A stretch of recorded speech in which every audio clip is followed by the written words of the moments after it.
By the way, I came from the remote area of Bohol. Alright. Yung pangalan ng lugar namin, actually ang pangalan ng lugar namin is Sevilla. I don't know kung meron pang mga taga Bohol dito. Paki-comment naman kung taga Bohol ka. Alright. So, typical na province life. Taga-probinsya po ako. Actually, ito yung bahay namin dati, right? So, kung napansin niyo yung bahay dati, yung may mga sa baba, may mga kulungan ng manok, di ba? Yung hagdanan namin dati, very slope, mga ganyan. So, sobrang hirap ng buhay. And I could not forget the time when during my childhood years kasi nga I am a son of a farmers. I'm a son of a produkto po ako ng mga magsasaka po yung parents ko. Right? So, yung tipong nagtatanim ng palay, nagtatanim ng mais, mga ganyan, kung ano-ano pa. So, maybe kung taga-probinsya ka ngayon, siguro mas ma-inspire ka sa transition na nangyari sa buhay ko ngayon. Right? So, ayan po. So, ito po ako. Pasensya na po, baka sabihin nyo na ang tagal nito kasi nga nag-start nung bata ka pa. Hindi, sinishare ko to sa inyo para makarelate ka na sobrang hirap ng buhay when I was in college, when I was in elementary, high school, mga ganyan. So this was my first picture. Ayan po yung mga laruan namin dati. Ako po yan, my second picture po yan, yung mga laruan naman. Kasi nga yung mga laruan ngayon, more on Mobile Legend na, mga ganyan. Kasi dati, naka-experience pa ako ng ganyan. Yung mga bahay-bahayan na feeling mo ikaw si mama, ako si papa, di ba? May sarili tayong kwarto, mga ganyan. I don't know kung makarelate ka ba, pero well, I'm sharing this to you para po ma-realize mo na I came really from the very, very poor family. And then, so sobrang hirap ng buhay. Actually, yung school namin is very, very far from our house. Maglakad kami ng mga around 1.5 hour bago kami makarating sa school namin. Ganyan po siya kahirap that time. And then, yun po, yung mga typical na buhay pag nasa probinsya ka, yung na-experience ko yung ang baunan mo, yung dahon ng saging, di ba? Tapos nasira yung baunan mo, tapos amoy bagoong na yung aklat mo, mga ganyan, dahil sa sobrang likot mo sa school, di ba? So, mga experience na ganyan. And because my parents could not send me to school during my high school years, ang ginawa ko is nag-working student po ako sa convent, and doon po ako na-influensyahan to enter in the seminary, yung magpapari. I don't know if you are familiar sa mga ganyan, pero if you are a Roman Catholic, maybe familiar ka sa magpapari. Alright, so now I spent my 5-year course sa seminary. Right? So I took the course Bachelor of Arts major in philosophy. So kung titingnan mo, sobrang layo po yung career ko ngayon being a marketer sa empowered consumerism, being a network marketer sa empowered consumerism. Sobrang layo po kasi yung course ko is AB philosophy, right? So, now ito po yung buhay ko when I was in the seminary. That was my college years, right? So, ayan po, nagbibigay ng communion, ayan po. Ito po yung mga kaklase ko when I was in college, right? Na mga cute kami diyan, di ba? Yan po, nagbibindisyon ng patay. Yan every summer, yan po yung mga ginawa namin that time. Yan po, nagdarasal, baka ikaw isa ka sa mga subject sa dasal ko that time. Alright, mabait ba ko tingnan diyan? Ako po yung nasa gitna. Ito po, ayan oh. Sobrang talaga, bait tingnan, di ba? Hanggang ngayon naman.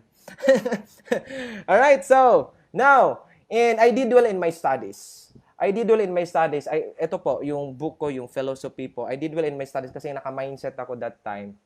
Way back when I was in elementary, yung awareness ko that time, laging pinapasok na, laging nire-remind ng parents ko. Sabi nila, you study hard, get a good grades, and have a good job. Yun talaga yung hindi ko makalimutan. Kaya I did well in my studies. Halos lahat ng awards sa school kinuha ko na para po makagraduate. In fact, I graduated sa college as cum laude. Ayan, yan po ako that time. Huwag kayong maniwala sa picture na yan, naka-Adobe lang, naka-Photoshop lang yan. Anyway, right after my graduation, nag-voluntary exit ako sa seminary. Number one reason, gusto kong makatulong sa family namin. So, dalang-dala ko yung magandang ang tawag dito, magandang record sa school, being a cum laude graduate. So, confident ako na mag-apply ng work. But you know what, guys? I was very disappointed that time, right after my graduation. Kasi nga, walang akong parang matinong trabaho na mapapasukan. Hindi naman, matino naman. Pero yung sweldo kasi that time, hindi na-meet yung expectation ko. Parang gusto kong balikan yung parents ko. Parang gusto kong sumbatan yung parents ko. Nga parang mali yung sinabi nyo sa akin dati, ah. Kasi nga parang walang silbi doon ko na-realize na being a professional, kahit gaano pa kaganda ng profession mo ngayon, kahit gaano pa kaganda ng mga records mo sa school ngayon, doon ko na-realize na ngayon, hindi na siya basihan kung gusto mo kumita, gusto mong magiging successful. Because this time, na-realize ko nga, this is more on diskarte. Tama ba? Would you agree? Alright, so, now, ganito po, right after that, hanggang sa naghanap ako ng mga trabaho, hanggang sa natagpuan ko itong empowered consumerism. Alright? Actually, na-invite po ako dito. And you know what? Nung nag-offer sa akin dati, I was very skeptical. I was very, hesitant that time. Ito po yung una na, tingnan mo naman yung mukha na yan. Sino bang maniniwala sa mukha na yan? Ako po ito po yung time na naghanap pa talaga ako ng opportunity right after my graduation. And you know what, guys? Nung na-involved na ako sa empowered consumerism, doon ko na-realize na feeling ko mas gusto ko to. Number one, kasi walang boss. Gusto ko yung kumita ka na hindi ka pressure kasi wala kang boss, meron kang freedom. Ayan, so gustong-gusto ko. Pero at first, I was very hesitant. Number one, kasi nga feeling ko that time, hindi ako marunong sa sales. Kasi nga yung linya ko, hindi naman ako marketer by profession. Wala ako sa marketing na side. Tama ba? Kasi nga yung course ko is more on AV philosophy. So, during that time, doon ko na-realize na try ko nga to kasi nga 'di ba meron naman dalawang klaseng tao when it comes to you want to achieve your dreams in life. Meron tayong tinatawag na career oriented at saka meron tayong tinatawag na result oriented na mga tao, tama ba? Yung career oriented, sila yung mga tao na halimbawa pag education yung course mo ngayon right after ka mag-graduate, yung trabaho mo possible magiging teacher ka hanggang sa nag-study ka, nag-masteral ka, nag-doctoral ka hanggang sa nagiging ang tawag dito, nagiging principal ka na. So, kinareer mo talaga siya. Pero meron kasi mga tao ngayon na kahit hindi mo siya linya, pero kung naniniwala ka nga, dun ka na magkaresulta, nililinya mo na lang siya. And yan po ako. Hindi ko po to linya, pero I was very, very excited kasi na-inspire ako sa mga tao na kumikita dito ng malaki sa empowered consumerism. Ito po yung nag-start ako that time.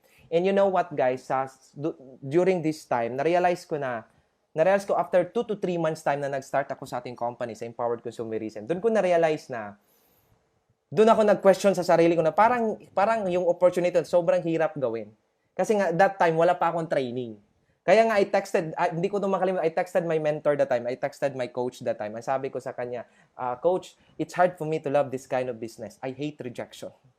Pero you know what? Anong sabi ng coach ko? Ang sabi niya sa akin, nag-reply lang sa akin, sabi niya, Bert, you cannot love that which you do not understand. Meaning, hindi ka daw pwedeng mag-love ka, hindi mo pwedeng mahalin mo yung isang bagay o isang tao kung hindi mo siya naintindihan. And maintindihan mo lang yung company natin pag mag-undergo ka ng training. Tama ba? If nag-agree ka sa sinabi ko na you cannot love that which you do not understand, paki-comment naman dyan, paki-react naman dyan. Alright? So, kaya nga I train hard. Nag-enjoy po ako dito hanggang sa dumating sa point na kumita ako ng malaki, especially sa after my training within the first 6 months na nagte-train ako. So kumita ako dito ng malaki dito. And doon ko na-realize na if you really want na magiging successful sa isang career mo, sa isang bagay, you should undergo training. So human as we are, we learn. Tama ba? Because I considered kasi every day as a learning day. So, nagtitrain talaga ako that time and nag-grow ako that time. Alright? So, and ito po yung first na nag-start po ako. Tingnan mo naman yung computer ko that time, di ba? Sobrang talaga.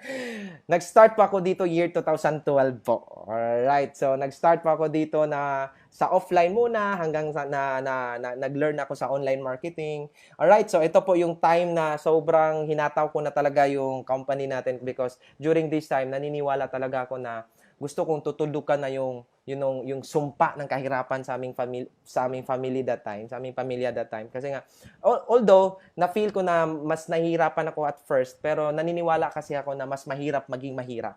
Kaya nga that time, during this time, hinataw ko na talaga. And doon ko na na-realize gusto ko lang itong i-share sa inyo. Meron kasing tinatawag natin na fact at saka truth. So if we will, philosophize these two words, fact meaning it is not questionable, meaning it cannot be denied. When we talk about fact, that is a fact. Hindi na siya pwedeng i-debate mo pa na kung totoo ba yan o hindi kasi it's a fact. When we talk about truth, it is based on a person's perspective. Depende po yan sa perspective ng isang tao. Tama ba? Like for example, when I say this phone is black, it cannot be denied. Tama ba? Black talaga yung kulay ng phone na to. Tama ba? Pero kung sasabihin mo na pangit ako, hindi mo pwedeng magiging fact yan. Possible sa tingin mo, pangit man ako, pero sa perspective ko, sobrang gwapo ko. Ang tawag dyan, that's the truth. Possible, yung pagsabi mo na to, that's the truth para sa'yo, na pangit ako, pero do you get my point? Kino-compare ko lang tong dalawa. And bakit ko to na-share sa inyo? Kasi nga, life is like this. Meron tayong mga fact ngayon, pero human as we are, we grow. Halimbawa, possible siguro na fact na walang pera yung wallet mo ngayon. Tama ba? Kahit ano pa, that's a fact. Kasi hindi yan madi-deny na kahit ano pa, kahit anong gagawin mo pa sa wallet mo ngayon, kung wala talagang pera, wala talaga. Pero human as we are, we grow. Human as we are, we learn. Human as we are, we have the potential to change. Tama ba? So, possible, hindi na yan yung status mo few years from now. Just like this, para mas ma-realize mo. Halimbawa, if I am holding a seed right now, that is a fact. Nakita mo, that is a seed. Tama ba? Buto. You get my point? That is a buto. Pero, you know what guys, that is a fact. Pero, you know what, yung buto na yan, na possible na nakikita mo ngayon, possible kasi magiging tutubo siya, tas magiging tree siya, tama ba? Yung tree na yan, magpuproduce ng fruits, and that fruit will produce many seeds. And that seeds will produce another tree, and produce another, that it might be possible na yung seed na nakita mo ngayon, possible yan, few years from now, isa pala siyang forest. And why I'm sharing this to you guys? Para ma-realize mo na ang buhay natin parang ganyan. Yung journey ko sa empowered consumerism, parang ganito rin. Kasi nga nung nag-start pa ako, imaginein mo yung forma ko nung nag-start ako sa empowered consumerism. That was first 6 months to 1 year. Ito yung time na one day, one eat lang ako. Ito yung time na halos walang naniniwala sa akin. Ito yung time na pinagtawanan ako ng mga kaibigan ko kasi feeling nila scammer daw ako, feeling nila wala daw patutunguhan yung ginagawa ko sa empowered consumerism, feeling nila pyramiding daw. Yung mga ganyan, yung mga naririnig mo. Ito yung kung ikaw ngayon nakarelate ka na ito yung buhay mo ngayon na walang pera, ito yung time na nahihirapan ako kahit pamasahe man lang papuntang office natin. Ito yung time na sobrang hirap ng buhay dito. Ito yung time na na-experience ko na matutulog. You know what guys, nung nag-expand ako sa business ko sa Davao, di ko makalimutan that time, meron ako nakitang isang hotel na very cheap lang kasi nga wala akong budget that time. And you know what, kung magkano lang yung budget ko that time, that is around 50 pesos lang yung binayad ko sa hotel na yon. Alam mo ba kung saan hotel yon? Terminal sa Ecoland po sa Davao. Nag-rent lang ako ng folding bed and doon ko po, magbayad ako ng 50 pesos, niyakap ko lang yung bag ko para hindi mawala. Tapos gising na naman, mag-CR sa terminal, tapos mag-network na naman. Yun po yung mga challenges ko during this time. Pinagtawanan ako, during this time, lumayas ako sa bahay namin kasi wala akong nakuhang support sa kanila. And at that time, sinabihan ko yung parents ko na, Ma, I will leave you for a while in order to serve you forever. Yun po, sineryoso ko talaga, binigay ko talaga yung best dito.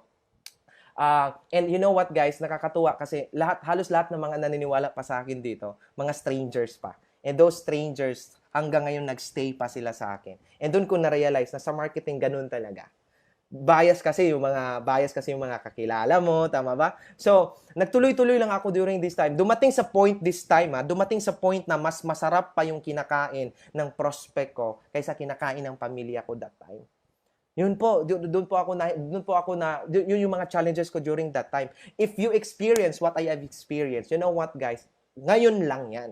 Because 2 to 3 years from now, I know pa so kung nakarelate ka sa na-share ko, kung ito yung situation mo ngayon na wala ka ring pera, halos nagiging hopeless ka na, nag-question ka na kung para sa'yo ba talaga itong empowered consumerism, baka kasi nga sa sobrang dali lang naman yung pinipresent sa OPP, bakit pag nagpapa-join tayo ng mga members natin ng mga bakit ang hirap mga ganyan. So possible yan yung thinking mo ngayon, pero you know what guys, tuloy-tuloy ka lang yan. Hindi po habang buhay kang ganyan. Why? Kasi nga 2 to 3 years from now, for sure, ikaw na rin yung kikita ng first 1 million mo sa isang buwan. Okay po? Ito po yung breakthrough ng career ko. Imagine mo, I was 21 years old when I earned my first 1.4 million in 1 month. I was 21 years old that time. Imagine mo yung mukha ng teller. Tingnan mo naman yung mukha ng teller. Parang sinabi niya, parang criminal tong batang to ah. Sa kanya ba talaga yan? Guys, by the way, I'm sharing this to you, not to brag. Kung hindi ka pa ngayon involved sa parts sa empowered consumerism, baka ano sabihin mo sa akin ngayon. Well, I'm sharing this to you, not to brag my result, but to motivate and to inspire you na kung nakaya sa isang probinsyano, how much more ikaw dyan na nanonood ngayon. Alright? So, iba yung feeling pag bata ka na kumikita ka ng milyon. Iba yung feeling. Alright? So, possible, yung fact mo ngayon, yung present situation mo ngayon, ayan po yun pa yung second na mga, yan, yung mga earnings natin. Possible, yung present situation mo ngayon, ito po yung experience mo before sa COVID. Tama ba? Kasi nga also that time. Kasi nga that time, nung nag-start talaga ako year 2012, 2013, during those times, kasi wala akong pambayad na pang-rent na mga, pang-rent para sa pag-conduct ng financial literacy training at kung ano-ano pa, pag-train at kung ano-ano pa. Nag-handle kami diyan sa mga kubo-kubo lang. Imaginin mo, sobrang init tapos mga ganyan pa yung experience natin. So, hindi ko 'to makalimutan. And I'm sharing this to you, baka nakarelate ka. Baka nakarelate ka sa ganito. Imaginin mo naman, ako po itong nagpe-present that time. That was year 2013, 2014. And you know what, guys? I-enjoy mo lang tong process na to. Kasi nga sa online kasi ngayon, possible hindi mo na to ma-experience. Kasi nga nag-shift naman tayo sa online ngayon, pero nung nag-start po ako na nag-offline ako, ito talaga yung experience ko. Pero kung na-experience mo to, i-enjoy mo to. Kasi 2 to 3 years from now, mamimiss mo tong amoy ng mga sa hangin na sobrang init kung ano pa. Kasi nga, possible, by next 2 to 3 years from now, for sure, ikaw na yung nagpi-present, nag-i-inspire ng maraming mga kapwa mo Filipino, hindi lang dito sa Pinas but sa iba't ibang countries. Ito po yung mga talks na natin. Tingnan mo naman. Alright? So, and yan po sa cultural, and na-invite na po tayo. Alright? So actually, I was given the chance to inspire, especially during the anniversary natin sa MOA Arena po, with 30,000 attendees po, na kapag-share po tayo dito year 2015 po. Imaginein mo yung transition ng buhay natin. Maniwala ka lang, kapatid. Maniwala ka lang. Kung ikaw ngayon nagpe-present lang ka sa online, one-on-one, few years from now, believe me, ikaw na rin yung mag-share ng success story mo sa MOA Arena at saka sa Philippine Arena pa. Alright? So, ito po, tingnan mo naman, kung ito yung present situation mo ngayon, ito yung sinabi ko sa inyo, wala kasi kaming budget that time for recognition. So, yung nagre-rent lang kami sa mga kubo-kubo lang. Imaginein mo, yung mga top leaders ko, ina-awardan ko, siguro na sa mga 8 to 10 lang kami na nagpe-present dyan, or nag-award. Yearly recognition po yan namin. Imaginein mo, tingnan mo tong most productive leader of the year 2013, meaning yearly recognition po yan. Imaginein mo yung venue namin, kubo po. Kasi nga, imagine mo, itong isa sa mga top leader ko, si Paul Manatad. Hanggang ngayon siya, Millionaires Club na, may sariling sasakyan na, marami ng millionaires under his team. Ito po yung experience namin kasi wala kaming pambayad. Tingnan mo naman. Wala pa kami kahit budget pang dress, basta naibigay lang yung certificate, tama ba? Pero i-enjoy mo yung moment na yan kasi 2 to 3 years from now, ganyan ka na mag-recognize sa team mo ngayon. Alright? So, ito po, it happened in, sa SM po ito. Imagine mo, these were my top 20 last 2018 po. Ganito na po kami mag-award. Pero dati, kubo-kubo lang kami kasi wala kaming pang-rent. Alright? So, kung ito yung situation mo ngayon, alright, so nag-jeep ka lang or maybe naghabal-habal ka lang, nag-angkas ka lang. Ito po ako that time no nag-start pa ako. But ini-enjoy ko 'yan. Ini-enjoy ko yung usok ng motorcycle. Kung ikaw ngayon naka-jeep lang ngayon, naka-jeep ka bukas paglabas mo, tapos sasakay ka ng jeep, it's okay kung nag-start ka ngayon sa empowered consumerism na ganyan yung buhay mo ngayon. That's okay. Kasi nga po, hindi ka habang buhay na maging ganyan. Tama ba? Kaya nga, pag magsakay ka ng jeep ngayon, wala kang ibang gagawin. Tingnan mo yung gulong, titigan mo yung gulong, titigan mo yung tambutso ng sakyanan, tas sabihin mo sa sasakyan na yan, mamimiss ko tong amoy ng sasakyan na to. Kasi nga, bakit? 2 to 3 years from now, hindi ka habang buhay mag-jeep. Kasi nga, for sure, ikaw na din nagda-drive ng sarili mong sports car. Alright, ito po yung third car ko actually. This is my third car, yung Bumblebee sports car. Isa pa ako sa mga unang nagkasasakyan sa Bohol na naka-Bumblebee na sports car dito. Imaginein mo, yung dating hawak ko Araro, ngayon ang hawak ko manibela na ng Camaro. Imagine mo yung transformation na-imagine mo na ba sa part mo na ikaw na yun ang nagdadrive ng sarili mong sasakyan. Imagine mo pag ganyan yung life mo ngayon. Right? Wala kang choice. Pag naka-sports car ka, gumagwapo ka talaga. Tingnan mo naman yan.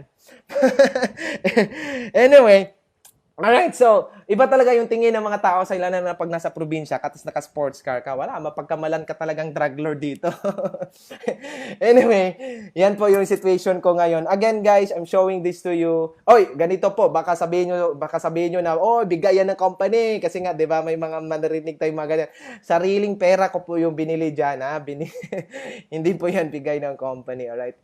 Income po, galing sa company po. Ayan po. Para clear, income galing sa company, sa Empowered Consumerism, savings ko talaga, binili yan. Alright? So, yan po yung ano ko. Actually, ito po yung, I have 3 cars after sineryoso ko, after 5 years, 6 years, na sineryoso ko yung Empowered Consumerism natin. Alright? So, and guys, again, I'm showing this to you, not to brag my result, pero hopefully, ma-inspire ka. Imagine mo guys, I am from the province of Bohol. Right? So, and ito, ang first car ko dito is tong Honda Civic. Yan. Nabili ko yan mga year 2014, yung mga Honda Civic na yan. Imaginein mo, ang goal ko talaga that time, nung nakabili ako ng first car ko, gusto kong balikan ko talaga yung parents ko. Gusto ko talaga, wait mo na, baka mag-low bat ako. Alright? Okay, so, yun. Okay? So, gusto ko talagang balikan yung parents ko that time. Gusto ko na ipakita sa kanila na meron at meron talagang resulta sa ginagawa ko. Kaya, ang ginawa ko that time, bumalik ako sa bahay namin, dalang-dala ko yung sasakyan na nagda-drive ako. And I was very, very inspired that time. I was very, very excited that time kasi gusto kong ipakita sa kanila na ito talaga yung resulta na nangyari sa akin. And you know what, guys? Very inspiring po. Very motivating po yung first na words na narinig ko from the, galing sa bibig ng parents ko that time. Ang sabi kanila sa akin nung nakita lang nagda-drive ako dyan, ang sabi nila, Bert, isauli mo yan, baka masira yan. And you know what, guys? I believe na the greatest revenge is massive success. Kaya kung ikaw ngayon nag-start ka ngayon na wala ka pang result, nag-start ka ngayon na pinagtawanan ka ng mga kaibigan mo, 'di ba? Sinaktan ka ng mga kaibigan mo. You know what, guys? Pag nagiging successful ka, hindi mo na sila kailangang balikan para saktan mo. Hindi mo na sila kailangang balikan para sumbatan mo. Because I believe that the greatest revenge is massive success. Yan po, pinasakay ko sila hanggang ito po yung bahay namin dati. Kung ito yung present situation mo ngayon, maybe this is a fact. Hindi po, it cannot be denied pag ganito talaga yung bahay mo ngayon. Kung makarelate ka sa akin, di ba? And guys, you know what, guys? I-enjoy mo yung bahay mo ngayon. I-enjoy mo yung amoy ng CR mo, di ba? Pag nakakita ka pa ng daga sa CR mo ngayon, tapos yung nakakita ka ng daga na sobrang, parang mas makapal pa yung mukha ng daga kaysa sa amo niya, di ba? Yung nagtitigan kayong dalawa, parang ikaw pa yung nahihiya sa daga. Na-imagine mo yung mga ganyang experience, yung mga, i-enjoy mo yung, di ba, na puno ng anay yung bahay mo. Anay ba? Puno ng anay yung bahay mo. I-enjoy mo yan ngayon. Magpa-disco ka sa mga anay mo ngayon because 2 to 3 years from now, pag nagiging successful ka sa Empowered Consumerism, believe me, hindi na mamimiss mo yung bahay na yan. Why? Kasi nga, possible, ikaw na rin, yan po yung bahay namin dati, di ba? Yan po yung mama ko. Po yung bahay namin way back 6 years ago, 7 years ago, mga ganyan. And, dito na po ako nakatira ngayon. Ayan po, imaginein mo, may sariling swimming pool yan. May sariling basketball court. Tapos, imaginein mo, anong buhay, ano kayang feeling pag andyan ka nakatira sa lugar na ganito? Tama ba? Sino ba naman ako dati? Anak lang ng magsasaka, pero ito yung transformation ng buhay ko. Do you get my point? Again, this is just one of my investments. Right? So actually, nasa Cebu po ito. Actually, nasa Bohol po ako. Pero dahil may COVID, hindi kami nakabalik ng Cebu. Actually, every 3 days in a week po andun kami na meron tayong 2 bedrooms na unit dyan. Right? So, imagine mo pag yung family mo, yan po yung family mo nakatira sa bahay na yan. Tama ba? Isang condo resort po siya. Ang kagandahan ng resort na yan, yung harapan namin is mayroong golf course. Ito po yung eksakto na view ng condo namin. Imaginein mo, everyday yan yung view mo. Everyday nagko-coffee ka, nagche-check ka ng account mo, tapos flash out ka pa. these are just one of my, my investment. Pero ang dami kong mga nabili mga commercial lots dito sa Bohol. Meron kong mga nabili na isang bundok doon sa Panglao Island, yung isa sa mga pinakamataas na bundok doon, binili ko, overlooking, tapos nilagyan ng road papunta sa taas para doon ko itatayo yung ultimate na dream house ko, yung parang bahay ni Iron Man. Ayan. Okay, so alright, so hopefully na-inspire ka, and then ito na po, dati nagpapapicture ikaw, ngayon nagpapapicture ka lang sa mga coaches mo, nagpapapicture ka lang sa mga mentors mo na naka-receive sila ng mga awards. Actually, ito po yung one of my coaches, si Coach El Nitare, Upline El Nitare po, naka-receive siya ng profit sharing sa company. At ito po ako that time nagpa-picture lang, pero I believe kasi hindi ka lang hanggang dyan ka lang. Kasi nga, naniniwala pa ako, 2 to 3 years from now, ikaw na rin yung may profit, maka-receive ng profit sharing ng company. That was year 2018. That was my second time na naka-receive ako ng profit sharing ng company. Meaning, pag profit sharer ka, US trip qualifier ka pa ng company. Alright, so, ayan po. Kung ito yung situation mo ngayon, nanonood ka lang ng NBA, kasi nga, wala kang ibang ginagawa ngayon, di ba? Nanonood ka ng replay ng NBA sa TV mo ngayon, 2 to 3 years from now. Pag magiging successful ka sa ating company, believe me, personal mo nang mapanood yung NBA. Actually, ito po, free trip po ito ng Empowered Consumerism. 2 weeks po kami na naandun sa US po. Part po ito ng tour namin. Na nanonood kami ng laro, actually, LeBron to at saka Milwaukee Bucks. Yan po yung sobrang ganda. Sobrang lapit namin sa court. Tingnan mo naman yan. Oy, ba't nasali pa to? Hindi yan kasama. Yan po. Possible, imaginein mo yung buhay mo ngayon. What if ito yung buhay mo ngayon? What if nagkita-kita tayo ngayon, 2 to 3 years from now? Possible, di ba? After kasi nitong COVID virus, after kasi nitong pandemic, for sure, merong postpartum na mga, or yung feeling na gusto mo talagang mag-travel. What if 2 to 3 years from now, lahat na tayo kumikita sa ating company sa Empowered Consumer, nagkita-kita tayo sa airport, di ba? Nakita kita, dalang-dala mo yung bag mo, nag-check ka sa account mo using your Mac, di ba? Nag-check, nakikita kita. Imaginin mo yung sarili mo pag ikaw to. Well, dalang-dala yung LV na bag mo, tama ba? Imagine mo nagkita tayo sa airport, tapos tinanong kita, oy, partner, saan ka pupunta? Tapos sasabihin mo sa akin, actually ako, coach, pupunta ako sa Hong Kong. Kasi nga, nakahita ko ng travel sa company, free travel ng company. Tapos, alam mo ba, coach, after ng Hong Kong, next week, pupunta naman ako ng Thailand. Ayan po, tingnan mo naman ako nung nasa Thailand ako. You know what, coach? Ano pang mas nakaka-inspire? After next week po, coach, pupunta po ako ng Taiwan. Yan po. And after this, coach, after Taiwan, gusto ko rin po pumunta sa Korea. Alright, imaginein mo, after mag-Korea ako, pupunta ako doon na may snow, coach. Ang ganda. Kumikita ka na ng malaki sa company. Imagine mo po, yan yung sinasabi mo sa akin nung pag magkikita tayo sa airport. Yan po. Alright? And ikaw, coach, saan ka ba pupunta? Sasagutin kita. Pupunta ako ng Dubai. Alright? Before ako mag-Dubai, kasi may connecting dyan, pupunta muna ako ng Maldives. Imagine mo pag ganyan yung conversation natin na nandun tayo sa airport. Guys, just try to imagine this. Gaano kaya kasarap yung feeling? Ano kaya yung feeling pag ganyan yung conversation natin? Alright, imaginein mo, actually, free trip ito ng company na nandun kami sa Maldives. 200 plus po kami na nandun kami. Free po yan ng company. Ang kagandahan, every year po nagbibigay yung company ng libreng travel. Kasama po natin yung mga onliners ko dito. Alright, gusto ko palang i-acknowledge yung team ko dito, yung Atomic International na team. Kasama ko pa dito sila Ate Del, sila Ate Jen, sila Bon Bunhayad, of course, my wife. Kasama ko po dyan. Okay, si Doki. Alright, so, imagine mo pag ganyan yung usapan natin. Imagine mo tapos sasabihin mo pa sa akin, alam mo ba, coach, na gusto kong pupunta din sa New York. Imagine mo pag ganyan yung conversation natin. Right? So, imagine mo pag ikaw to, alam mo, coach, next year, may na-book na kaming travel, mag-Indochina kami. Pupunta kami ng Vietnam. And after Vietnam, pupunta pa kami ng North Sikkim. And after North Sikkim, pupunta pa kami ng Laos. Ito po, isa sa mga highest peak ng Laos. Inakyat ko talaga. Iba kasi yung tripping ko pag pupunta talaga kami sa iba't ibang countries. Hindi po yung ordinary na hindi po kami kumukuha ng mga agency. Kami talaga yung Imagine mo pag ganyan yung conversation natin. Tapos, after Laos, pupunta pa kami ng Malaysia. And after Malaysia, kasi nga 2 weeks yung travel namin, coach, pupunta pa kami sa Golden Bridge sa Danang. And after that, pupunta pa kami ng Cambodia. Imagine mo, guys, Gaano kaya kasarap yung feeling pag ganyan yung conversation mo habang nagkikita-kita tayo sa airport. Tama ba? And sabi mo sa akin, Coach, doon sa airport, sinabihan mo ako na, Coach, gusto ko mag-meeting tayo. Saan ba tayo mag-meeting? Mag-meeting, Coach. Next month kasi puno na yung travel ko ngayon. Na-imagine mo ba? What if mag-meeting tayo, pupunta ka pa ng Bali, Indonesia. Tama ba? Yan po, ito sa Nusa Penida, sa Bali, Indonesia. What if pupunta tayo ng, maka-experience ka ng mag-cruise, na 3 days na cruise. Ito po yung Halong Bay na cruise. Ano kaya yung feeling?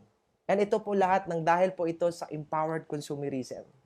Alright? So, and gusto ko makig-meet up sa akin kasi sobrang busy na schedule natin. Doon na lang tayo mag-meet up sa Golden Gate sa San Francisco na lang, Coach. Para manood tayo ng laro ni Stephen Curry at ni LeBron. Tama ba? Imaginein mo, pag ganyan yung pag-usapan natin. And after that, Coach, pupunta tayo ng Las Vegas. Mamasyal naman tayo doon. Ang sarap kaya. Ang sarap ng buhay pag habang bata ka na mamasyal ka na. Hindi para magtrabaho sa iba't ibang country, pero para mamasyal.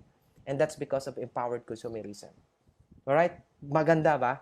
Alright, so, yan po, yung naka-New York tayo at ito po, nakapunta na po tayo sa New York Times Square. Dito po, nagsushoot yung Spider-Man, di ba? Ito yung isa sa mga pinakasikat na tourist spot sa New York, yung New York Times Square. Imaginein mo, sino ba naman ako dati? Kasi yung pinuntahan ko dati, mga mall lang.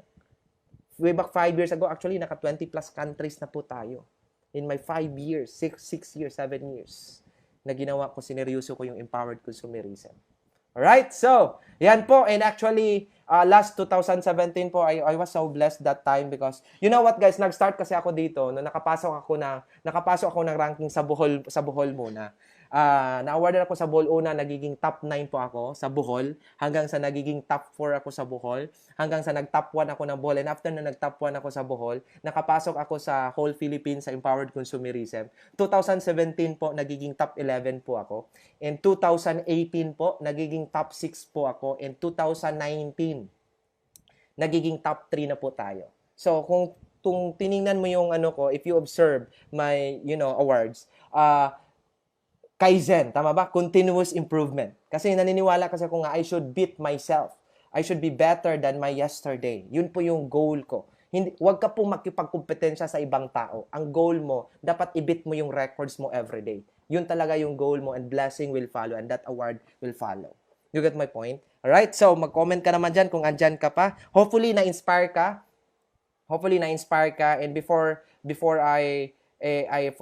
guys, if na-inspire ka sa kwento ko, ba't na pinapakita ko tong mga previous na mga pictures ko kahit nakakahiya, 'di ba? Ba't naman ako mahihiya kung ito naman yung transformation ng buhay ko, tama ba? So, kung naka-relate ka sa na-experience ko, kung na-experience mo yung na-experience ko, kung ikaw ngayon na-experience mo na pinagtawanan ka ng kaibigan mo, na pagkamalan kang scammer sa online, tama ba? Hindi naniniwala yung mga friends mo at kung ano-ano pa, dinidiscourage ka, pinalayas ka ng magulang mo at kung ano-ano. Kung na-experience mo yung na-experience ko, kapatid, you are on the right track. Pero take note, if hindi mo pa ito na-experience, baka nasa maling daan ka ngayon. Kasi nga, naniniwala ako na if you really want to become successful, kailangan mo itong madaanan itong mga challenges na ito. Maybe, iba na yung mga approach sa mga challenges mo kasi online na ngayon. Pero believe me, same impact pa rin yan sa buhay mo. Ang goal is kailangan mo talaga siyang i-overcome.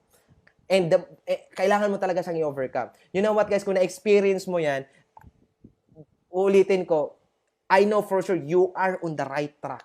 Isa lang, same tayo ng daan na dinadaanan. I can assure you, huwag ka lang hihinto sa dinadaanan mo. Mararating mo ang nararating ko. Huwag ka lang hihinto dyan. Even when the world says give up, get back up. Kahit sinabihan ka pa ng iba na hindi mo to kaya or kung ano-ano pa, guys, get back up. Tuloy-tuloy ka lang. Dapat ganyan yung mindset mo ngayon. Alright, so, yan po. And by the way, you can like also my follow on my social media accounts, my fan page, Albert Jasma Travel and Business page, and you can also you can follow my Instagram, Mr. Bumblebee Visuals. Alright, so, yan po. And before ako magtapos, kailangan para masulit na lang, ganito po, magbibigay ako sa iyo ng konting greatest lessons ko na sineryoso ko yung ang tawag dito, yung ating empowered consumerism na company. Ganito kasi, yung nakikita nyo kasi sa amin ngayon, result na. Pero kung tingnan mo naman yung journey ko, hopefully na-inspire ka. Lalo na pag nasa probinsya ka ngayon, hopefully na-inspire ka sa story ng buhay ko. Ganito po, the greatest lessons na-learn ko throughout my journey sa empowered consumerism. I know, aware ka na dito, pero gusto kitang i-refresh. Baka makatulong din ako sa'yo. Lalong-lalo na ngayon na meron tayong pandemya. Tama ba? Meron tayong challenges ngayon na hinaharap. Right? So, number one, I know for sure, very familiar ka sa word na to, pero gusto kong bibigyan to ng malalim na kahulugan, deeper meaning, yung you need to be responsible. 'Di ba? Yung very common na word po ito. Very common po ito way back when we were still in elementary. 'Di ba? Laging sinasabi ng mga teacher natin, be responsible, be responsible. Pero ano ba talaga yung totoong meaning ng responsible? Or gaano ba talaga to ka-importante if you really want to become successful sa empowered consumerism? Ano ba talaga? Kasi nga yung empowered being responsible or responsibility. Ang malalim na meaning kasi yan na hindi mo makikita sa dictionary. Ano kasi yan? Ownership. When we talk about ownership, kailangan i-own mo lahat kung ano man nangyari sa buhay mo ngayon. Wala nang ibang reason kundi ikaw. O magpakabaliw ka naman yan, tapikin mo yung sarili mo. Ako at wala nang iba. Dapat ganyan yung mindset mo. Maganda man yung nangyayari sa buhay mo ngayon or pangit man yung nangyayari sa buhay mo ngayon or possible, it's either positive or negative lang kasi yan, tama ba? Walang ibang reason dyan. Ikaw lang. Dapat, you need to be responsible. Gusto mong magiging successful, gusto mong ayusin mo yung family mo, gusto mong magiging successful ka sa in any career o kung ano-ano pa, gusto mong magiging healthy, you need to be responsible. You own it, ownership. The problem with us is this. If everything is going well, if everything, tama lahat, may mga magagandang nangyayari sa buhay natin, we take all the credits. Ako po yan! Ako po yung namimigay sa ayuda sa next barrio na yan, mga ganyan. Di ba? Ako po yung nagtuturo sa partner ko, ang galing-galing niya kasi ako yung nagtuturo. We take all the credits. Pero pag may mga hindi na magandang nangyayari sa buhay natin, the problem with us is we automatically blame someone. I-blame na lang ang government, i-blame na lang ang company, i-blame mo yung coaches mo, i-blame na lahat except you. I-blame na lang silang lahat. Lalong-lalo na ngayon, meron tayong crisis. Imagine mo sa mga posting ngayon sa Facebook.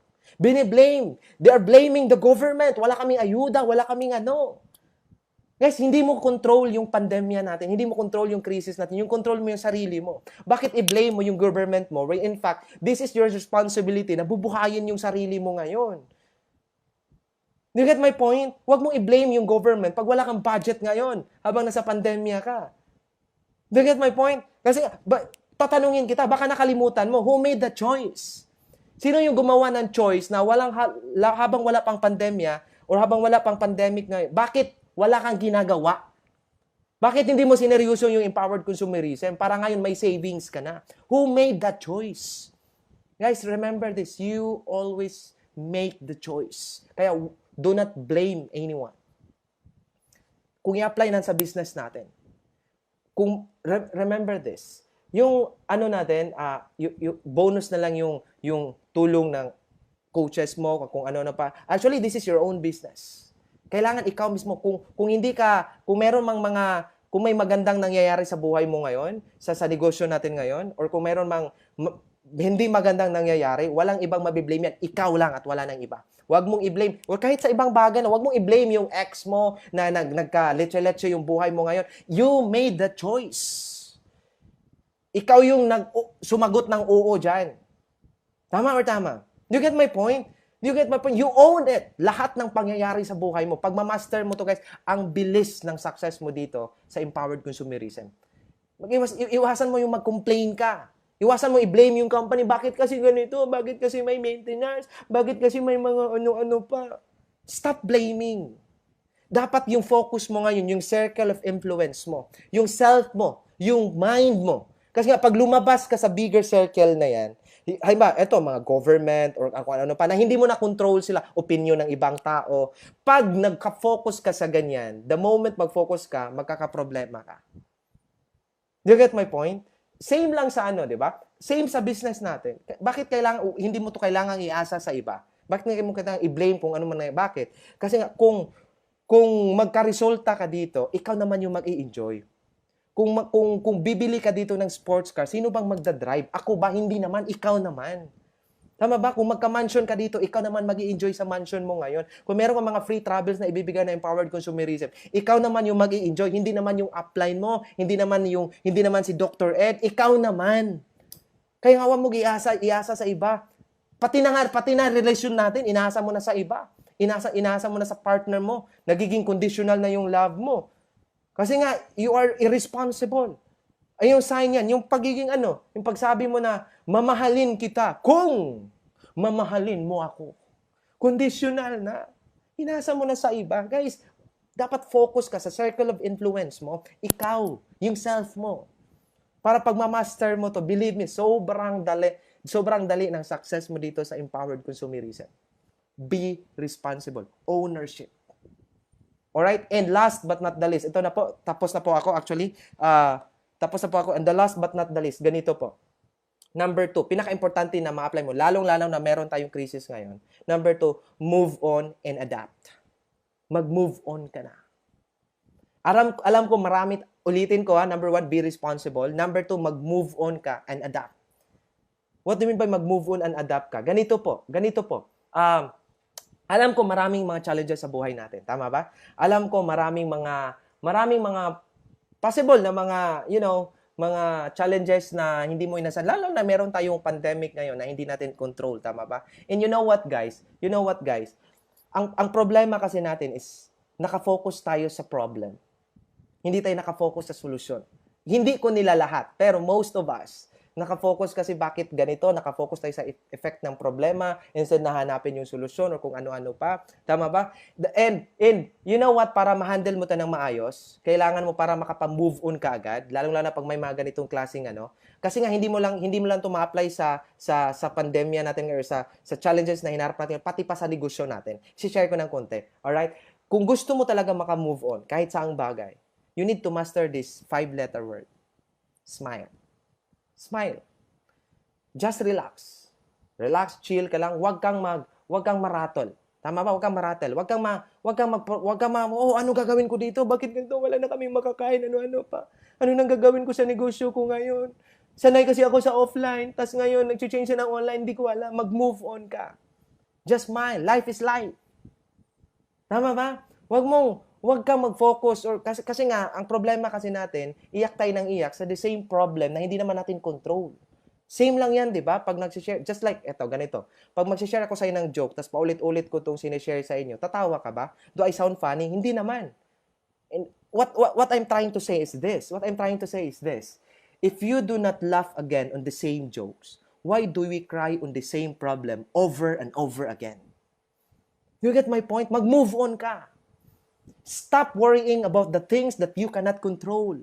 Especially nga may pandemya tayo. Hindi mo naman yan control. Control ba yung government mo, yung tulong? Hindi mo naman yan control.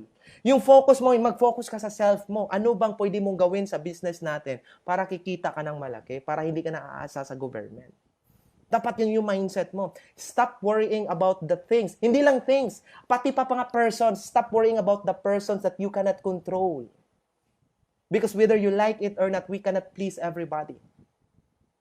Tama ba? Sa negosyo natin, lalong-lalo na mag-alo ka ng business. Kahit gaano pa kaganda yung intention mo ngayon, kahit gaano pa kaganda yung intention mo na tutulungan mo siya, meron talagang masasabi yung iba dyan. Dapat tanggapin mo yan. Mag-move on ka agad. Huwag kang mag-focus sa ganyan. Pyramiding yan. Scam yan. Ang dami, di ba? Kayo lang yung mayaman yan. Pagpipirahan ka lang yan. Normal yan. Dapat tanggapin mo yan. As long as you know that you are right, then go for it. Just do it. Dapat yun yung mindset mo. Sa case ko ngayon, hindi ko control, hindi ko alam. Baka ano yung iniisip mo ngayon sa akin? Bakit iba yung intonation ng Tagalog niya? Siyempre, hindi ako tubong Manila. Who cares? Taga Bohol ako. Who cares? As long as nakapag-inspire ako ng maraming Filipinos. Do you get my point? You should accept the fact that not everyone is supposed to like you. Lalo na sa business, you should accept the fact that not everyone is supposed to support on your business. Kahit nga close friends mo eh. Kahit nga family, minsan pa, hindi pa sila magsusupport. And that's life. Dapat matanggapin mo yan. That not everyone is cheering on your success. That not everyone is celebrating on your success. And that's life. Dapat tanggapin mo yan. Even in the Bible. Nasa Bible yan, tama ba? David would have never become the king without Goliath. Meron at meron talagang mag-go against sa'yo. Tama ba? Joseph would have never taken the throne without his brother throwing him into a pit. And that's life. And even Jesus Christ. Jesus Christ would have never risen from the dead and brought us salvation without Judas betraying him. You get my point? So stop worrying about, or you quit worrying about the things that you cannot control. You get my point? Quit worrying about the things or the persons that you cannot control, because you know what? Some enemies are designed as part of your destiny. You get my point? Alright, remember this. You cannot control the storm from coming, but you can prepare for it. Likewise in our life, you cannot control how someone else behaves, but you can control how to react. Dapat i-master mo yan. Guys, just focus, keep running your race without bothering who's not celebrating or cheering on you. Just focus on your race. Keep running. Even when the world says give up, get back up. You dream your wildest dream in life. Whatever how hard it is, whatever how difficult it is, just say it's possible. It's possible. Especially, there is God who is willing to back us up. Amen? Do you get my point? So, and the moment na magiging successful ka dito, you know what? And the moment mag-share ka ng success story mo sa Philippine Arena, sa MOA Arena, or sa event mo, you know what, guys? Lahat ng pagod, lahat ng puyat, lahat ng mga discouragement, lahat ng mga disappointments na nangyayari sa buhay mo, lahat ng yan, babayaran ng empowered consumerism. Thank you so much, guys. This is Albert Jasma. To God be the glory. I love you all. Bye-bye, everyone. Thank you so much, Jelly Project. Bye-bye. Tapos na po tayo.